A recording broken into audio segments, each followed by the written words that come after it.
Assalamualaikum. Waalaikumsalam Waalaikumsalam warahmatullahi warahmatullahi wabarakatuh. wabarakatuh. كيف حالكم يا شفيق؟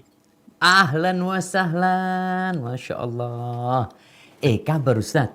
Lama nggak وحشتونا jumpa antum, وحشتونا. Masya Allah. Makanya di antara ulama Hanabilah ada yang mengatakan wa amma man da'allah mukhlisan lahuddin bidu'ain jaiz. Adapun orang yang berdoa memohon kepada Allah ikhlas penuh ketaatan kepada Allah dengan doa yang boleh, sami'ahullah wa ajaba du'a'ahu. Allah akan mendengarkannya dan Allah akan mengabulkannya sawa'an mu'riban aw malhunan. Baik dia dengan bahasa Arab yang sesuai dengan i'rabnya, yang fasih, atau bahasa Arab yang kacau. Bahkan disebutkan seorang berdoa itu, kalau memang dia tidak biasa dengan, dalam doanya itu dia tidak biasa dengan i'rab ya, dengan bahasa Arab yang fasih, maka kalau kiranya dia menggunakan bahasa Arab yang fasih itu dalam berdoa, menghilangkan kekhusyuan dia dalam memohon, ya udah pakai bahasa dia, bahasamu sudah. Karena asal doa itu adalah hati. Lisan ini ikut. Karena kita suruh minta, suruh panggil Allah Azza wa Jalla. Ada orang yang sibuk memperhatikan kata-katanya, tapi lupa dengan hatinya, akhirnya nggak dikabulkan sama Allah Azza wa Jalla. Karena kata Nabi alaihi salatu wasallam, la yastajibullah du'aan min qalbin lahin ghafil. Allah itu tidak mengabulkan doa yang muncul dari hati yang lalai, yang gak hadir hatinya. Maka mereka menyebutkan bahwasanya wa du'a yajuzu bil arabiyyah wa bi ghairil arabiyyah, dan doa itu diperbolehkan dengan bahasa Arab atau dengan selain bahasa Arab. Apa dalil mereka? Sekarang sandarannya apa? Karena memang kalau kita lihat tidak ada dalil yang tegas mengatakan harus berbahasa Arab. Cuma memang Nabi SAW karena beliau dari Arab, lisannya mereka orang-orang Arab, bahasa Arab, maka semua doanya dengan bahasa Arab. Mereka berpendapat bahwasanya boleh berdoa dengan selain yang diriwayatkan dari Nabi SAW di dalam sholat. Karena sabda Nabi SAW, "Thumma yatakhayyar minal mas'alati ma syaa." Ini ketika tasyahud. Hendaklah dia memilih dari permohonan terserah dia. Dalam lafaz lainnya dikatakan, "Thumma yatakhayyar minad du'a'i a'jabahu ilaihi fayad'u." Kemudian hendaklah dia memilih dari doa yang menakjubkan dia, kemudian dia berdoa dengan doa tersebut. Maka jamaah rahimakumullah, itu pendapat para ulama berkaitan dengan bolehkah kita berdoa di dalam sholat kita dengan selain bahasa Arab.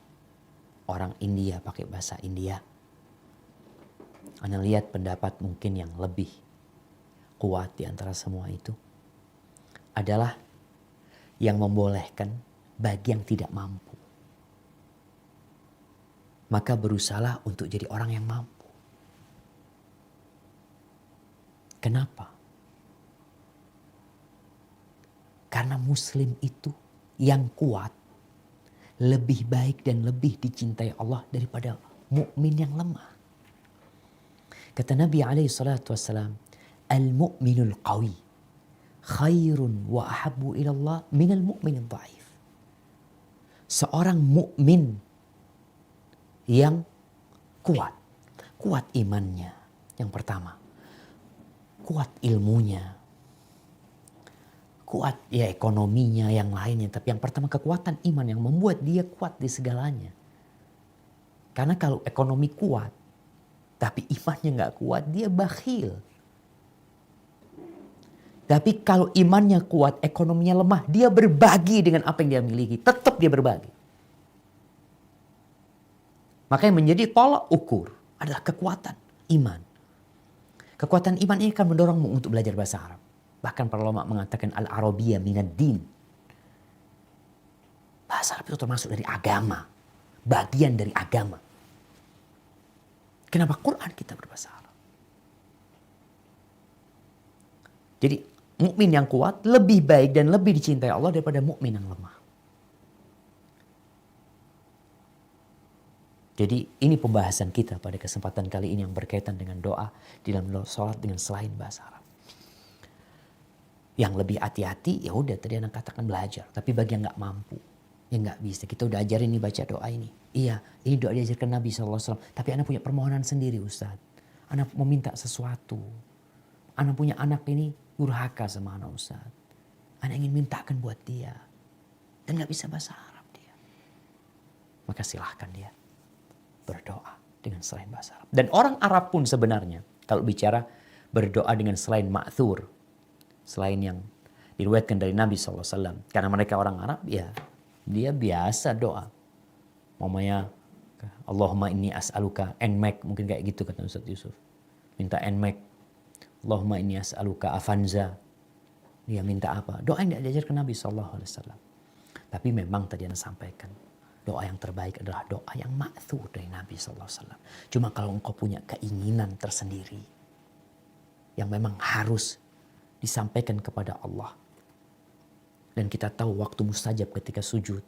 Sebelum tasyahud. Maka silahkan dibaca. Tapi kalau dalam pendapat Syafi'i, ingat nggak boleh. Terus solusinya apa? Dalam mazhab Syafi'i solusinya ya udah baca di selain sholat. Kenapa harus baca ketika sholat? Kan ada waktu-waktu mustajab yang lainnya. Cari itu sepertiga malam akhir. Antara adzan dan qomat. Ketika engkau sedang berpuasa, ketika berbuka.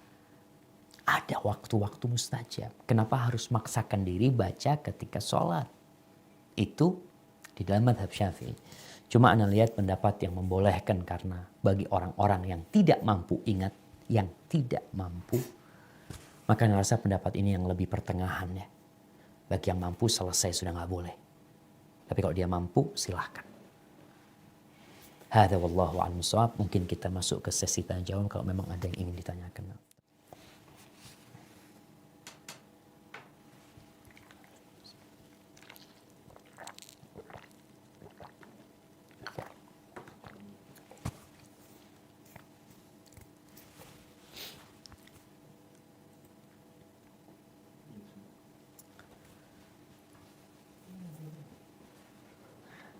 Baik, alhamdulillahirrahmanirrahim. Baru saja kita sama-sama mana penjelasan doa di dalam sujud dengan menggunakan bahasa kita. Baik, jika ada yang ingin bertanya, silahkan langsung di unmute barangkali sambil kita menunggu juga guru kita yang lain. Ada Ustaz Yusuf Mansur belum masuk atau sudah masuk ini? Saya belum bisa kontrol. Baik, kita kasih pertanyaan dulu untuk kawan-kawan yang mau bertanya. Silakan angkat tangannya. Barangkali ada yang kurang jelas tadi, kami persilahkan. Assalamualaikum. Waalaikumsalam warahmatullahi wabarakatuh. كيف حالكم يا شفيق؟ Ahlan wa sahlan. Masya Allah. Kabar Ustaz? Lama nggak jumpa antum. Masya Allah. Nahnu ba'id ankum, nahnu hina fi Jember. Baik. Tadi terakhir saya dengar bahwa solusinya buat kita yang punya hajat, punya keinginan, berdoalah dengan bahasa Arab kalau mampu. Kalau yang tidak mampu, persilahkan. Saya pikir keluarga Daku ini terbilang mampu. Sehingga tidak ada kesempatan buat berdoa dengan bahasa Indonesia. Maka bukankah akan lebih selamat ya jika kita mengungkapkan doa dengan hati kita. Sebab tadi disampaikan pula bahwa doa itu asalnya dari dalam hati. Diungkapkan dengan lisan kita. Jangan sebaliknya. Diungkapkan dengan lisan, sementara hatinya lalai. Nah, maka mungkin di dalam sholat itu akan lebih selamat di dalam dengan ungkapan dengan hati kita. Saya rasa begitu. Mungkin lebih diperjelas lagi dengan Syafiq. Ya, jazakallah. Masya Allah, jazakallah khair ya atas masukannya. Jadi memang kalau dikatakan tadi keluarga Daku semuanya bisa bahasa Arab, selesai sudah. Kajian kita nggak usah dipakai di sini gitu. Jadi ketika orang bisa bahasa Arab selesai, maka dia wajib berbahasa Arab. Mungkin ini menjadi pendapat yang paling selamat. Namun kalau tadi Pak Kiai nyebutkan berdoa di dalam hati, memang seperti ini. Apa yang terbetik di hati kita itu Allah tahu. Tapi Allah nyuruh kita minta. Jadi ketika orang meminta dengan hatinya saja, lisannya tidak ikut, maka sejatinya dia belum disebut berdoa. Maka ketika Allah mengatakan wa idza sa'alaka 'ibadi 'anni fa inni qarib ujibu da'watad da'i idza da'ani. Kalau dia minta, maka Nabi SAW doa-doanya semua dilafalkan. Beliau memanggil Allah. Beliau mengatakan Rabbi, Rabbana. Jadi hati itu memang asalnya doa, tapi memang ketika mau minta, ya minta sama Allah. Kadang-kala ada orang yang mengatakan, Allah kan udah tahu dengan isi hatiku. Tapi kau suruh minta. Allah tahu, engkau belum ngomong, Allah udah tahu gitu loh. Tapi sebagai bentuk hamba ketika minta, tunjukkan. Engkau memang minta sama Allah. Panggil nama Allah.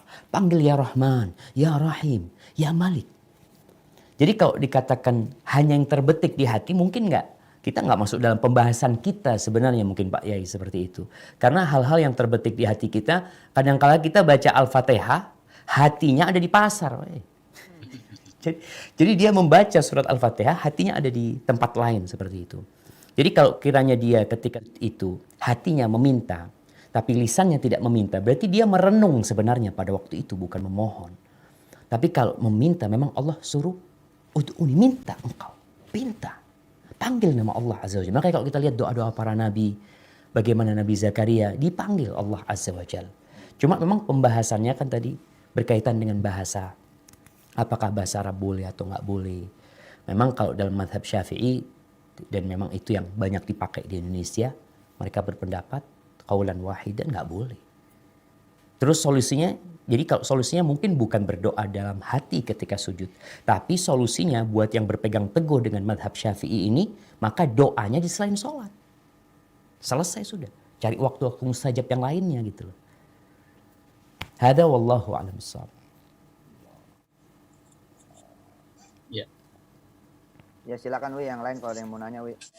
Baik, alhamdulillah baru saja nih Kiai Kosasi sudah mempertanyakan sebetulnya banyak yang mesti ditanyakan, barangkali silakan untuk kawan-kawan yang lain yang mengikuti kuliah wisatahati.com ataupun kawan-kawan dari keluarga besar Darul Quran, silakan untuk Ustaz Jamil. Nah, ya Jamil. شيخنا دكتور ما شاء الله. ما شاء الله. كيف حالك أستاذ جميل؟ عساك بخير. ما شاء الله. Ini yang ikut bukan hanya keluarga besar pesantren, tapi juga kawan-kawan kuliah online. Jadi yang punya latar belakang macam-macam lah. Mungkin tadi Kiai ngelihat ada beberapa teman-teman pesantren ya. Ini yang ikut lumayan banyak ini Ustaz. 539 sampai saat ini, alhamdulillah. Masya Allah. Masya Allah. Ada pertanyaan, titipan pertanyaan dari istri. Oh, dari nyonya. Dari nyonya. Kalau tadi seputar bahasa Arab atau Ajami dengan bahasa non Arab, sekarang apakah boleh jahar ataukah dibaca dengan sir? Itu aja sih. Nah, kita dilafalin atau enggak gitu. Ya ini mungkin kembali kepada apa yang disampaikan Kiai Kosasi tadi ya. Kalau bicara jahar sama sir ini, kalau yang dimaksud adalah dilafalkan dengan tidak dilafalkan, berarti kan pertanyaannya apakah dengan hati saja atau diucapin. Pembahasan semua tadi yang kita baca itu diucapin. Jadi yang kita bahas tadi itu, kalau bicara di hati selesai sudah. Nggak perlu orang, tadi Anda sampaikan ada orang baca Al-Fatihah hatinya ke pasar nawar-nawar. Dia berpikir nanti barang itu Anda tawar sekian ya. Kira-kira dikasih apa enggak gitu ya, seperti itu. Itu tidak membatalkan sholat. Walaupun dia mamanya ketika membaca Al-Fatihah itu hatinya di pasar gitu loh. Itu tidak membatalkan sholat. Jadi yang dibicarakan oleh mereka ini adalah ketika doa itu dilafalkan. Kalau sesuatu yang terbetik di hati itu bukan doa. Makanya dikatakan Allah itu memaafkan umatnya. Kata Nabi SAW, amma haddathat bihi anfusuhum. Allah itu memaafkan hamba-hambanya. Apa yang dibicarakan dalam hati mereka. Malam yatakallamu au ya'malu. Selama mereka belum melafalkannya, selama mereka belum mengamalkannya. Jadi pembahasan kita ini adalah ketika doa itu dibaca, diucapkan dengan lisan. Jadi kalau apa yang terbetik di dalam hati, ya memang sejatinya kadang-kadang terbetik di hati kita kebencian ini macam-macam. Selama kita nggak bicara, Allah maafkan hal itu. Maka maaf, Anda tadi sampaikan bahwasanya ketika orang diam, berarti dia tidak berdoa. Kalau dia makan, Allah akan tahu dengan isi hati Anda, Ustaz. Apa yang Anda inginkan, Allah tahu. Naam, tapi engkau disuruh minta. Jadi pembahasan kita ketika dikatakan sampai batal sholatnya, itu karena dilafalkan. Kalau bicara dalam hati, nggak masuk dalam pembahasan kita sebenarnya. Seperti itu. Hadza wallahu a'lam bissawab. Baik, silakan yang lainnya atau mungkin Ustaz Yusuf Mansur langsung. Saya tuh masih kangen sama Ustadz Syafik ya. Iya, saya kangen makan di atas. Masya Allah. Nggak ada umroh sekarang ini, Ustaz. Bener di Bukit Madinah itu. Masya Allah. Medina ya Allah, nampak Jabal Uhud ya Allah. Barak. Melihat lampunya Nabawi, Allah. Masya Allah. Kayaknya udah habis tuh tempat, Ustaz. Udah gak ada. Jadi perumahan kayaknya udah. Masa sih? Aduh, jangan-jangan Agung Sedayo Ciputra masuk situ. Ayo teman-teman manfaatin kesempatan Allah mustaqim, mustaqim. mau yang insya Allah marrah thaniyah Ustazana. لازم نزور معهد. Nahnu ba'id ankum huna. Wa kuruna Masya Allah.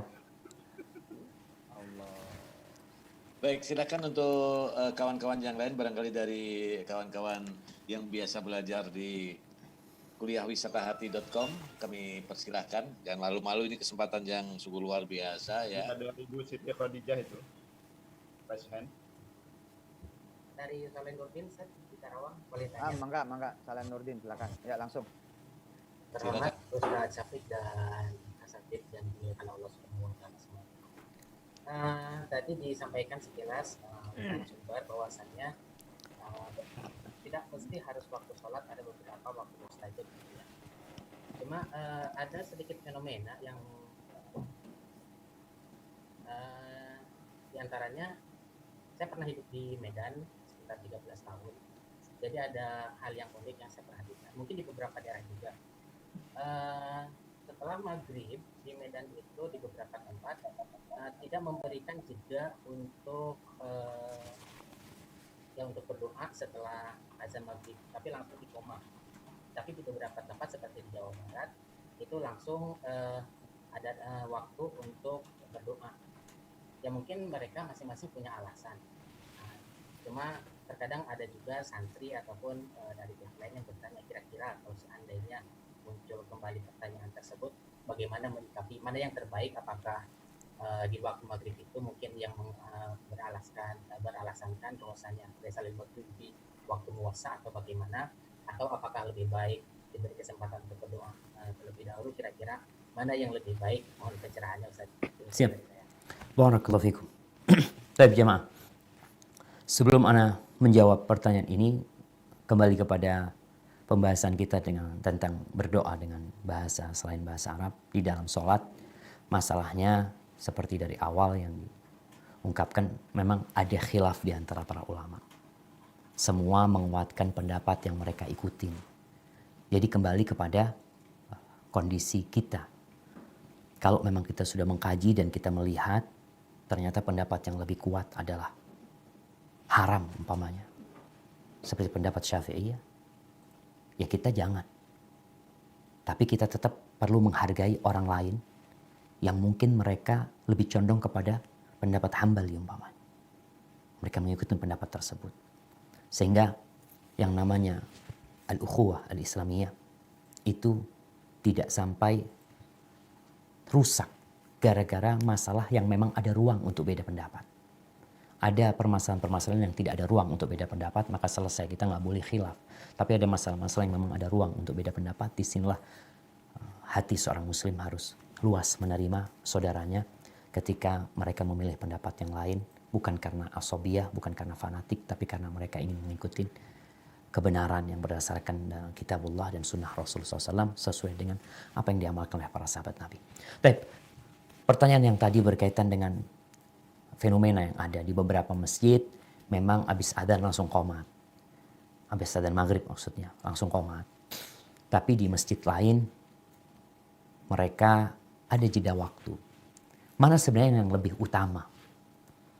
Kalau kita melihat prakteknya Rasulullah SAW, di beberapa hadis disebutkan bahwa Nabi SAW mengatakan, "Sallu qabla al-maghrib, sallu qabla al-maghrib, sallu qabla al-maghrib." Salatlah sebelum maghrib, salatlah sebelum maghrib, salatlah sebelum maghrib. Liman sya', bagi yang mau. Hadis ini menunjukkan bahwa di masa Nabi SAW, Nabi mempersilahkan para sahabat untuk salat sebelum maghrib.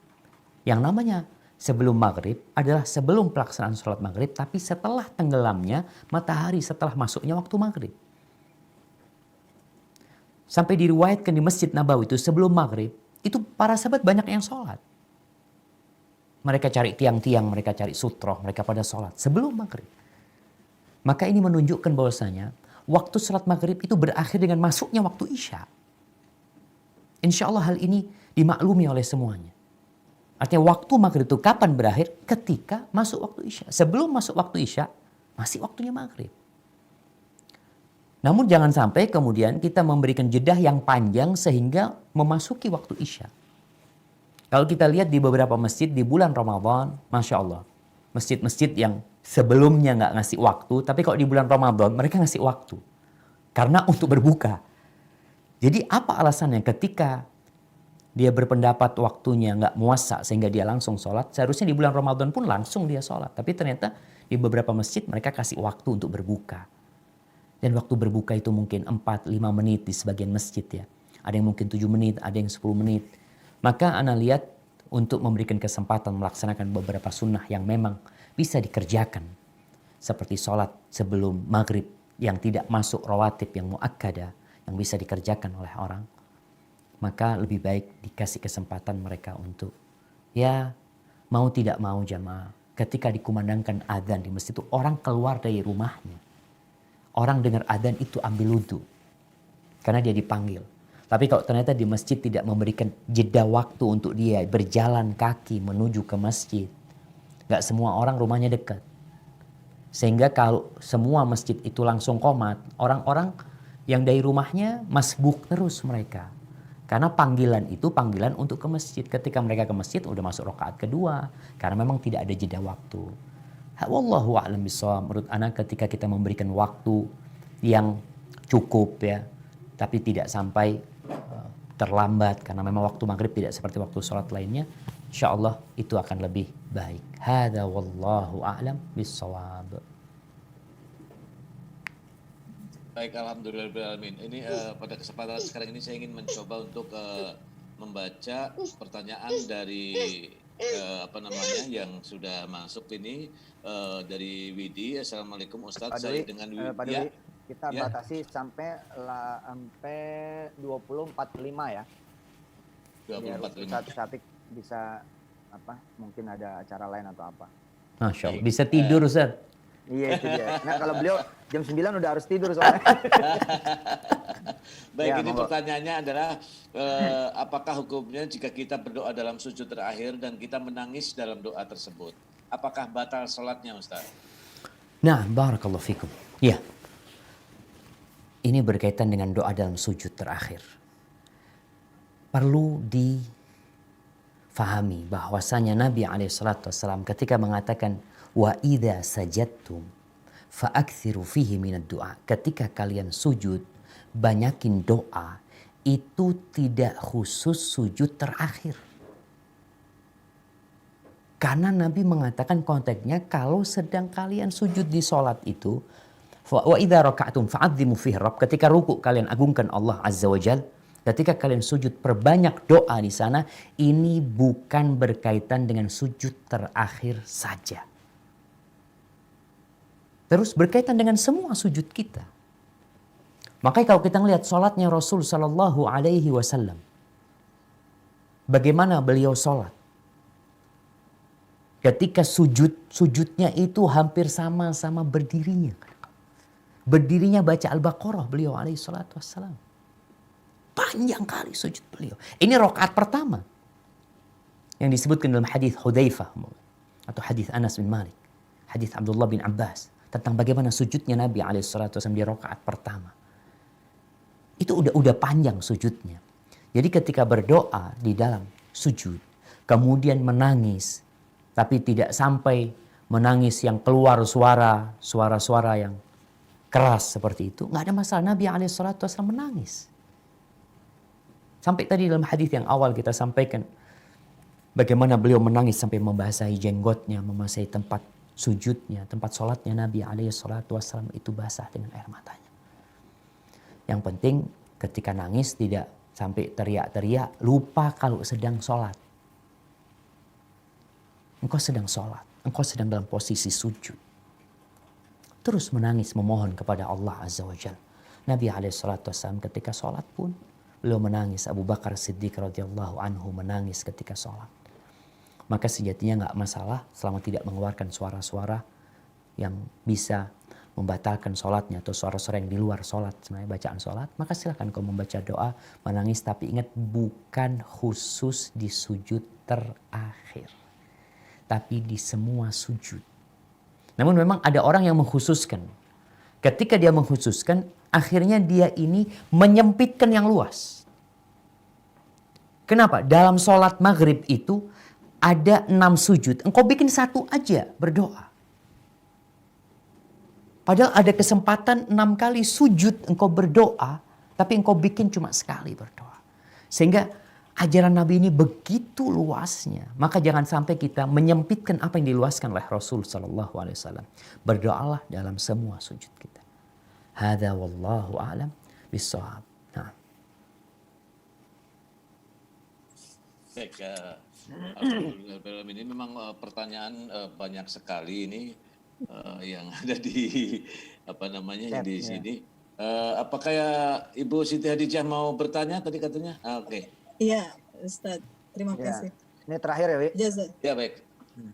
Alhamdulillah. Jazakumullah Ustadz atas kesempatan yang diberikan. Saya Bu Hadijah, Masya Allah.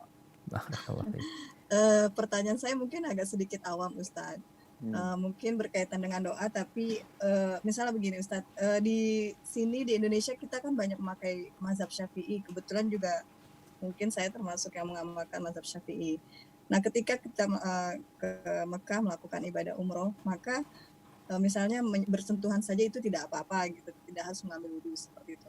Nah, di dalam doa sendiri, apakah boleh ketika kita biasa menggunakan amaliyah atau mazhabnya mazhab Syafi'i, tapi ketika berdoa kita menggunakan mazhab yang lain, Ustadz? Itu pertanyaan dari saya. Jadi misalnya kayak di sini kan lebih sahnya itu, padahal dari yang tadi saya catat adalah boleh selama itu menggunakan di hati seperti itu. Bagaimana Ustadz? Terima kasih, jazakumullah, syukran kasiran untuk kesempatan yang diberikan. Terima kasih. Nah, barakallahu fikum.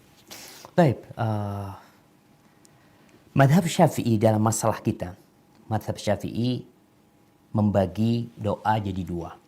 Yang pertama doa yang diriwayatkan dari Nabi SAW dan doa yang dibuat sendiri. Doa-doa yang diriwayatkan dari Nabi SAW dalam madhab Syafi'i yang lebih kuat adalah diperbolehkan bagi yang tidak mampu berbahasa Arab. Ini dalam madhab Syafi'i. Artinya ketika kita membaca doa, mamanya ya Allah aku berlindung kepadamu dari azab kubur, dari azab neraka yang tadi kita sudah sampaikan, maka dalam madhab Syafi'i buat orang yang tidak mampu maka diperbolehkan. Ini untuk doa yang diriwayatkan dari Nabi SAW.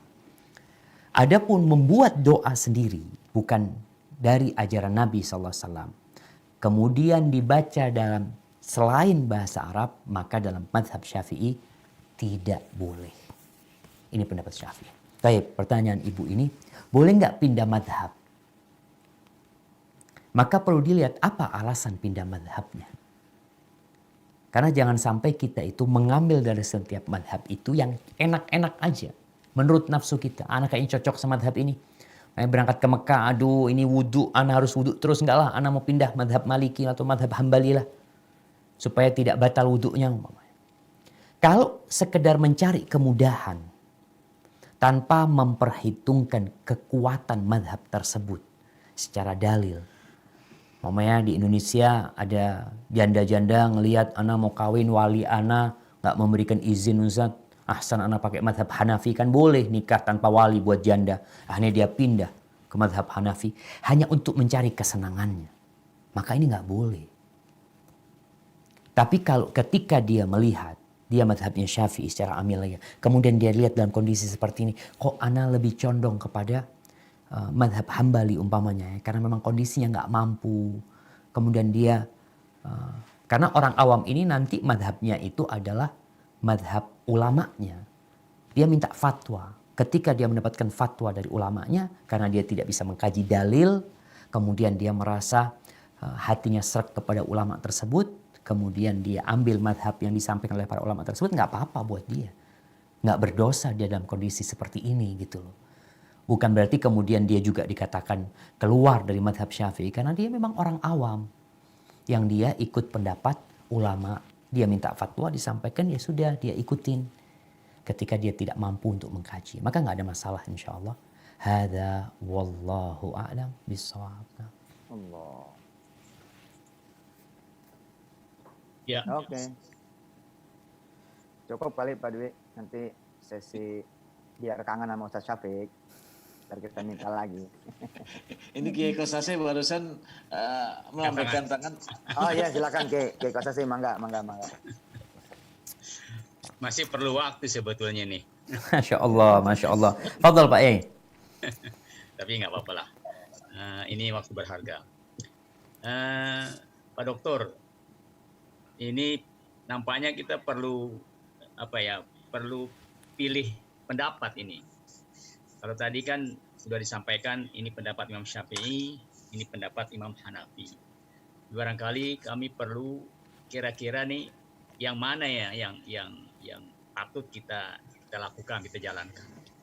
Ingin dapat pilihan lah dari Pak Dokter ini. Nah, barakallahu fikum. Ya, kalau bicara pendapat ana, setelah ana mengkaji ya, ana melihat kondisi umat manusia yang tidak semuanya bisa bahasa Arab.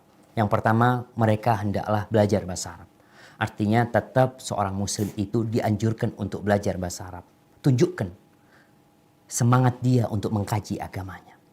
Untuk berbicara dengan bahasa yang nabinya SAW berbicara dengan bahasa tersebut. Yang Jibril alaihissalam membawa kalamullah kepada Nabi dengan berbahasa Arab. Dan disampaikan oleh Nabi alaihissalam kepada umat manusia dalam bahasa Arab. Sehingga kita lihat Mesir yang awalnya negara Egypt, negaranya Fir'aun pada waktu itu. Kemudian dikuasain oleh Muqawqis, oleh Romawi.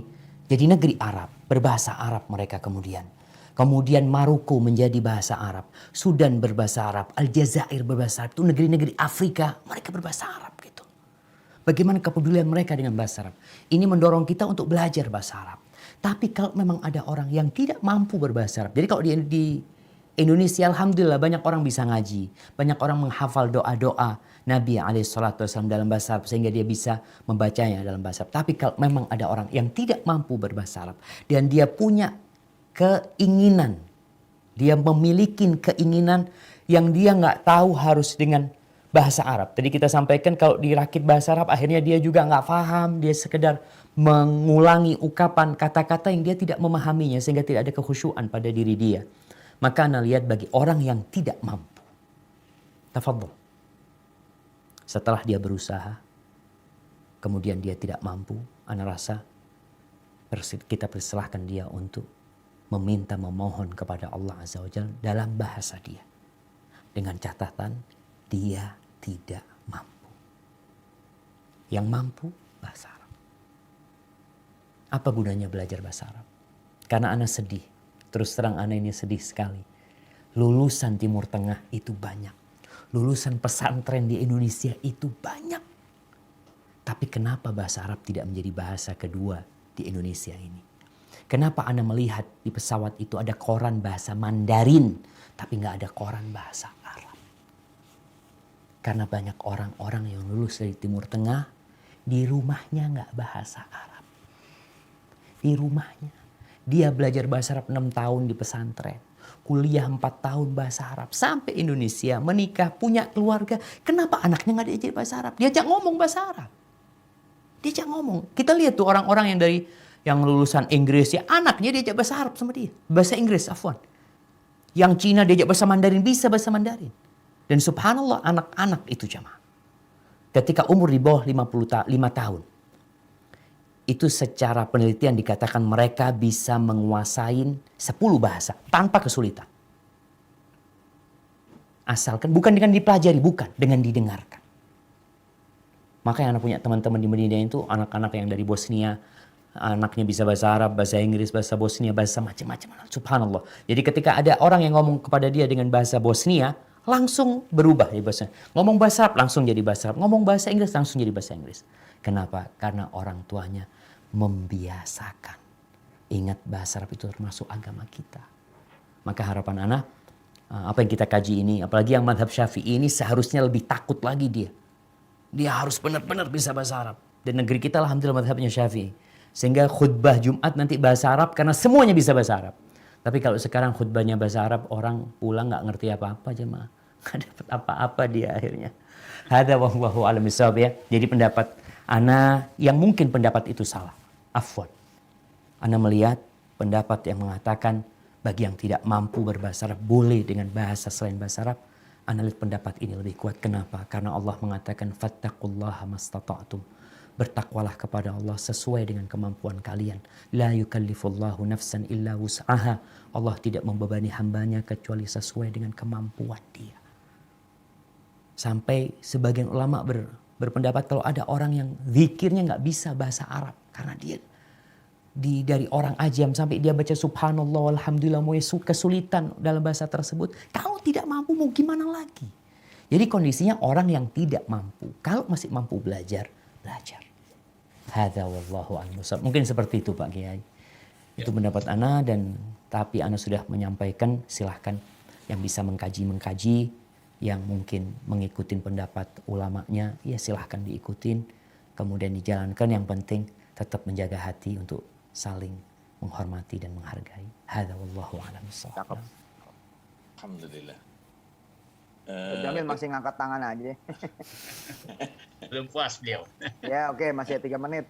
Gak ada puasnya ilmu ya. 3 menit mudah-mudahan bermanfaat. Amin. Amin.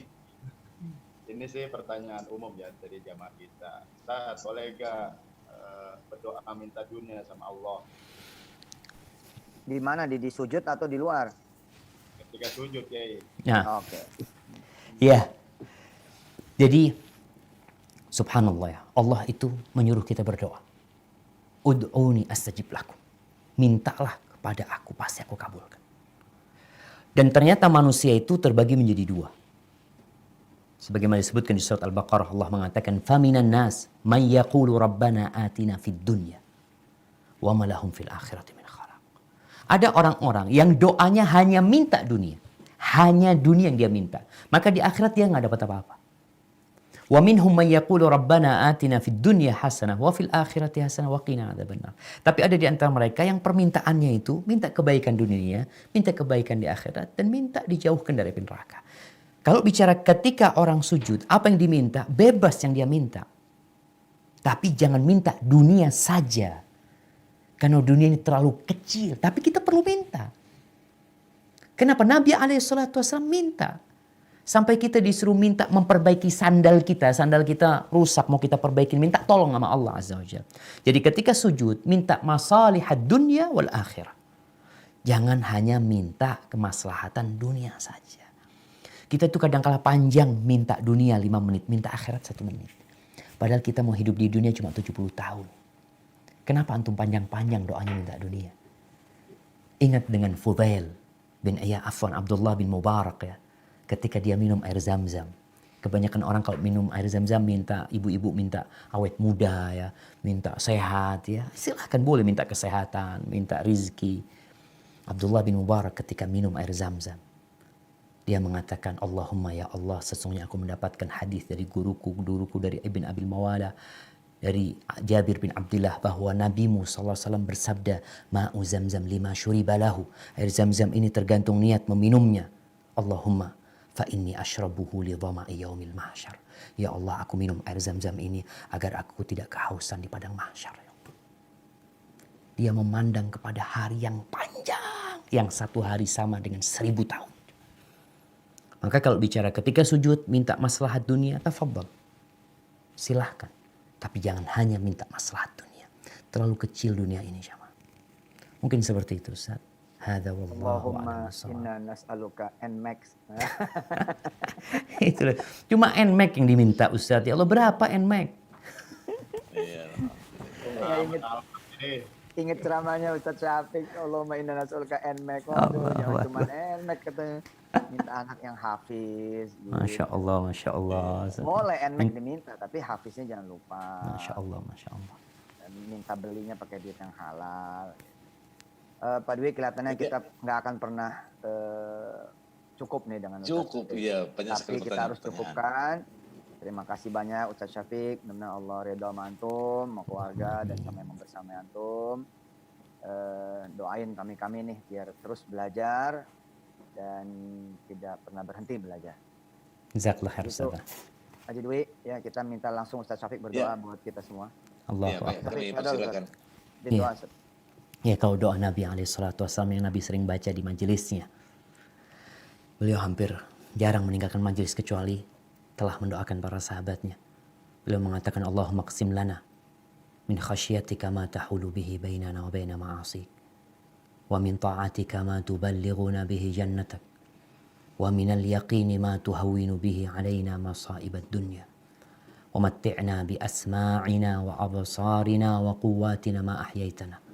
واجعله الوارث منا واجعل ثأرنا على من ظلمنا وانصرنا على من عادانا ولا تجعل مصيبتنا في ديننا ولا تجعل الدنيا أكبر همنا ولا مبلغ علمنا ولا تسلط علينا من لا يرحمنا ربنا لا تزغ قلوبنا بعد إذ هديتنا وهب لنا من لدنك رحمة إنك أنت الوهاب ربنا آتنا في الدنيا حسنة وفي الآخرة حسنة وقنا عذاب النار وسبحان ربك رب العزة عما يصفون وسلام على المرسلين والحمد لله رب العالمين. جزاكم الله خير Ustaz. Ana Insyaallah. Makasih Ustaz. Allah barik fikum, jazakallah khair. Subhanallah. Makasih Ustaz. Silakan. Terima kasih yang membersamai Ustaz Syafiq juga, terima kasih. Ya Allah. Assalamualaikum Ustazana. Fadal.